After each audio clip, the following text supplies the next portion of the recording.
When you think about where you are in your journey as an entrepreneur, and you think about it maybe as like steps, how far are you up that staircase? Or do you not know? I was like, I felt like that was going to be the question that you were going to ask. And I was thinking, I was like, I feel like every entrepreneur feels like they're just getting started. Like you talk to guys in their 70s, they're like, I'm just getting started, you know? I mean, I'm about to cross a decade of being, no, I am right. Just at the decade point for me from the first business I started to now. So I feel like I've got a few seasons left, you know, if I can keep living, which I'd be stoked about if I can. Let me ask a different question then. Caleb in the corner who works for you, he's your creative director. If Caleb said to me, no, Caleb said to you, he said, Alex, I want to be a millionaire. Yeah. What would you say to him? What advice would you give to him? He says, listen, I've heard you doing all these podcasts, you're running around, I've been filming the camera, but I've been filming, I've been listening. Yeah. And this millionaire stuff, this sounds amazing. Yeah. So what advice, how old are you, Caleb? 29. What advice would you give to 29-year-old Caleb if he said to you, Alex, how do you, knowing me, how do you think I become a millionaire? So there's a lot of ways to do it. It just depends on which way you want to go. So say first off, you can stay at acquisition.com. That'll probably happen on a long enough time horizon just because we're going to get really big. We're already pretty big and we're just getting started.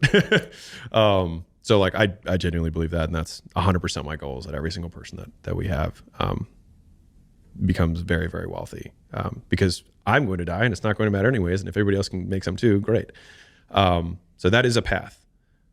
Another path is he peels off and goes on his own and starts a business of some sort. And so it depends on whether he wants to make the business itself what his core skill is, which would be like media and maybe services around media, or using the skill that he has of media in an opportunity and gets 2 or 3 other people to maybe co-found it with who have other complementary skills. And then he just runs that division or portion of the business within the larger context. And that's like a classic question of like, I'm really good at making wallets. Like, what do I do? It's like, well, you can continue to make them. And then when you can't make as many as you have demand because you're so good at it, you can either raise the price and just continue to keep raising the prices until eventually you become Versace of wallets and you make tons of profit, but you don't have tons of units, and that's okay. And you're a luxury brand. Or you put on the business owner hat and you say, okay, how do I mechanize the wallet building process? And I become more businessy. And so I think it's like, do I want to be the artist or do I want to be the entrepreneur? Both of them are fine. It depends which one you feel like you're more naturally inclined to or have a higher likelihood of success doing. I like the game of business. I've played lots of different games in terms of industries. Like I like the game overall. I don't feel like I have a particular art. Like I don't think I'm really good at any aspect of business. I feel like I've been decent enough to not make one of them the constraint. Like I'm not a great copywriter, but I'm good enough that that's not going to be the limiter. Like I'm good enough. Like I'm good enough at hiring that I can make sure that that's not the limiting factor, right? And so that's kind of how I think about it in terms of business growth overall. And so it'd be the same thing with Caleb. Is like we have to identify what the constraint of the system is, and then deconstrain it. When you say talent stacking, I've heard you say that a few times. What do you mean by that? So this is one of my favorite topics. Many skills, like 1 + 1 = 5 when you put them together. So let's say you have somebody who's really good at math in the beginning. That as a skill, not super monetizable, right? Okay, well then you learn bookkeeping. Okay, well now you had a proclivity for math, but you learn something that has value in the business world. Okay, then you learn to get your CPA, now you become an accountant. Okay, more valuable. Then you start studying around tax law and insurance, and you're like, oh, significantly more valuable. And then you learn how capital markets work and how debt markets work, right? And you understand how mergers and acquisitions work. And all of a sudden, you're a CFO. And then you learn how to sell and promote a little bit. And all of a sudden, now you're a rainmaker. And so you still needed to be good at math.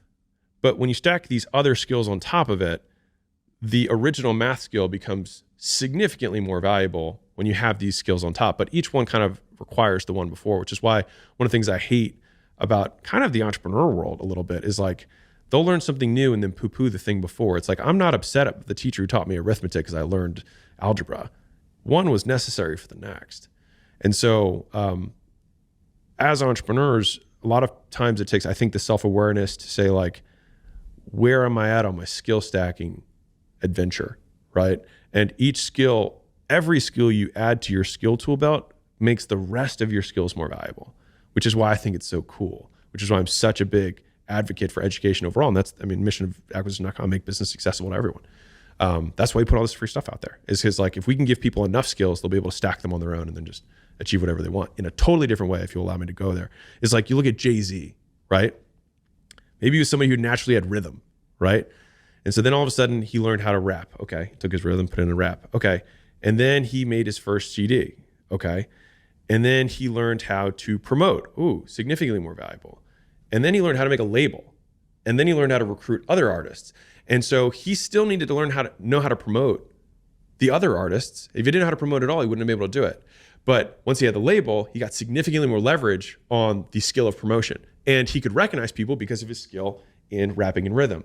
And so like each of these skill stacks on top, and then eventually he pinnacled into Beyonce as his top skill. I'm just kidding. Yeah, I was gonna say. Like, where is he going? Yeah. But like, that's the idea. So like, and that's why I'm just like, learn the skill, find the next skill. And the nice thing is that it doesn't even matter how disparate the skills are. Like if Jay-Z is really good at math and understands capital markets and understands the label, those combine to into another cool melange, right? A little French word, like mix of skills that's like unique to Jay-Z. And the longer you play the game, the more skills you get and the more unique your mix of skills is. And that to me is like the coolest part about business and just like education in general. I stumbled across a bit of a similar but maybe adjacent idea in my career where when my company went public on a stock exchange in Europe, I then learned from an investment bank when we were having the meetings with the banks. We went on this roadshow, met 20 different investment banks. We were considering an IPO in another country. They told me that our business would be worth 4 times more if it was just on a different stock market. If you move it to the NASDAQ, the exact same business would be worth 4 times more, which meant that my net worth would be 4x'd just by taking the exact same business and moving it to a different stock exchange. And I thought about that a couple of years later when I was thinking about the skill set that I had acquired over my career, which was this skill set of marketing and social media and entrepreneurship. And I was thinking, you have to not just have the skill, but know what market to apply it to. And what ended up happening, I've never told this story before, but I looked for an industry where my skill set was in least supply but highest demand and returned the greatest. And it turned out that industry, in terms of social media marketing and storytelling, I felt was most in demand and would return the greatest value for companies that were about to IPO.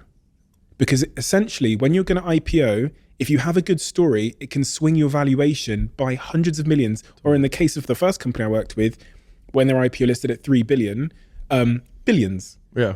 And so my skill set of social media and marketing, I could do what with it? I could go help a local gym and get paid $1,000, or I could go help a company that was in the lead up to an IPO that was, where I can potentially add hundreds of millions in value and take 7 million as part of an equity deal. So upon leaving my first company, the equity arrangement that I had was valued somewhere between I'm going to say between, it depends because the share price fluctuated, but I think on the day of the IPO, the equity that I got for the 9 to 12 months work that I'd done was worth in the region of $7 to $8 million. Right. 9 months work. Yeah. Basically freelance. Yeah. Same skill stack, but applied to an industry that would pay me more for the same skills. And so I thought a lot about that. And that's ultimately why we started our company, which is now called Flight Story. We have probably at the time of the airing this, about 100 people. We started the company about a year and a half ago. Oh, crazy. And that's basically that. It's applying the skill set we have to industries that need it. And we started out in the IPO market, did a little bit of work in this biotech market. And now we've kind of broadened out. But people don't think about that a lot. You're like, my skill set, where is it in highest demand and can pay the most? 100%. I thoroughly agree with everything you just said. I also think that that's a skill.